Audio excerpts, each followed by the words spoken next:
So hey guys, আমারে তো চিনোই, আমি তোমার বটকা ঠুটুয়ালি লতিকা।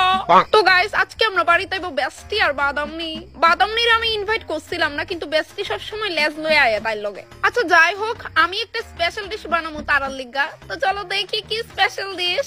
সো রেসিপিটা বানানোর লিগা আমার ডিপ ফ্রিজটা খুলতে লাগবো, কারণ ডিপ ফ্রিজের মধ্যে মেইন আইটেমটা, আর এটা হইছে মেইন আইটেম, দুইটা মাছের পিস যেটা বর্তমানে বরফ হয়ে রইছে। গাইস, রেসিপিটা অনেক ইউনিক হইতে যাইতেছে। ডিপ ফ্রিজে একদিন রাখার কারণে দেখো মাছগুলো এতই শক্ত হয়ে রইছে যে নাড়ানোর পরেও নড়ে না। শেষমেশ একটা চামচ নিছি, তাও ওঠে না, মনে হইতাছে এটা দিয়ে কাউরে ঢিল মারলে মাথায় ফিটতে দেবো। তারপর হঠাৎ মনে পড়ছে আমি যে রেসিপিটা বানাইতে যাইতেছি ওইটার মধ্যে এই মাছগুলা সিদ্ধ করতে লাগে, তো আমার দরকারই কি এগুলো তোলার, আমি ডাইরেক্ট সিদ্ধ বয়ে দিই। তারপর আর কি বাটিটা সুজে গ্যাসে চড়াই দিছি, তারপর সামান্য নুন দিছি। এইটা এবার নিশ্চিন্তে সিদ্ধ হোক, এবার আমরা করুন বাকি সরঞ্জাম গুলা। তো চলো বাকি সরঞ্জাম গুলা করি। এই রেসিপিটা সত্যি অনেক ইউনিক, আর আমার মনে হয় না আগে কোথাও দেখছো বললা তুমি। তো এখানে আমি কিতা কিতা লইছি তোমরা স্পষ্ট দেখতে পাইতাছো। Yeah it's enough. মশলা নিয়ে আর কি কমু, প্রতিদিনের মতনই ধনিয়া, হলুদ, জিরা, গুঁড়া মরিচ আর লবণ, ইটস কম্পালসরি। আর দেখো গাইস, এইদিকে মাছ এখনো সিদ্ধ হইতাছে, ভালো মতো সিদ্ধ করতে হইব। তৎক্ষণাৎ আমরা বাকি কাজগুলা করতে করতে কয়েকটা শাউট আউট কইরা নি। তো আগের ভিডিও থেকে একজন আপু কমেন্ট করে বলছে কে কে লতিকাকে ভালোবাসে। আরে রোজা আপু, এটা জিজ্ঞেস করার কি আছে, আমারে তো সবাই ভালোবাসে। কি মিথ্যা কথা কইছি নাকি? আমি তো জানি সবাই আমার সার্জারি করার ঠুটের পাগল। তো বন্ধুরা, মাছগুলো এখনো সিদ্ধ হইছে না, ততক্ষণাৎ আমরা মশলাগুলো পেস্ট করে লাই। পরের কমেন্টে যারা আপু কইছে হাহা প্রিয়ার আম্মু কিন্তু সুন্দরী আছে। হ্যাঁ তা তো ঠিক আছে, কিন্তু প্রিয়া জানি এরকম কেন হইছে আমি আজ পর্যন্ত এটার উত্তর পাইলাম না। আর জানো গাইস, প্রিয়ার তার মায়ের থেকে মার খাওয়ানোর লিগা আন্টির 2-3টা প্রশংসাই এনো। তারপর এখানে আরেকজন আপু কইছে তোমার সব ক্যারেক্টার গুলো খুব ভালো লাগে। ও মাই গড রাবিয়া আপু, থ্যাংক ইউ সো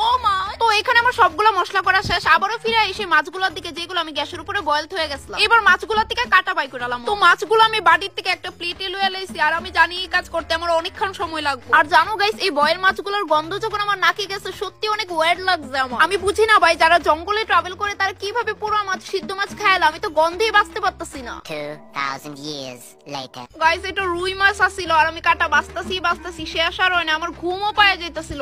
ফাইনালি 10 বছর পর আমার মাছ ভাজা এখানে শেষ। লয়ে লাইলাম কড়াই, এবার আমি এটা গ্যাসের উপরে বুয়াই দিয়ে এখানে লয়ে লাইছি আমি তেল। আচ্ছা প্রিয়া দিদি এখানে কমেন্ট করছে প্রিয়ার কিতা যে করতাম শুনতে সেরা লাগে। কিতা কও তুমি? তাই এই কথা কইতে কইতে আমার অর্ধেক কানই পচাই লইছে, সারাক্ষণ খালি কিতা যে করতাম মা আমিও দি পারি। অ্যাকচুয়ালি তাই লোকে থাকতে থাকতে তার গলা ছোট আমার মধ্যে আয়া পড়ছে। Back in the video. So এখানে আমার মূলা ভাজা করাও একদম কমপ্লিট। দেন আরেকটু তেল দিয়ে তার মধ্যে দিয়ে দিছি মিষ্টি জিরা। আচ্ছা এখানে একজন ভাই কইছে বাদামনির গুড়ার মতো চেহারা থেকে প্রিয়া রসগোল্লার মতো চোখ খুবই ভালো লাগে আমার।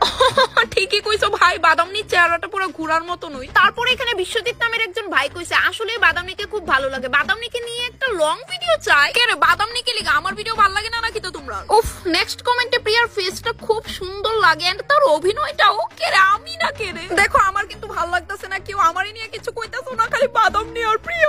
আচ্ছা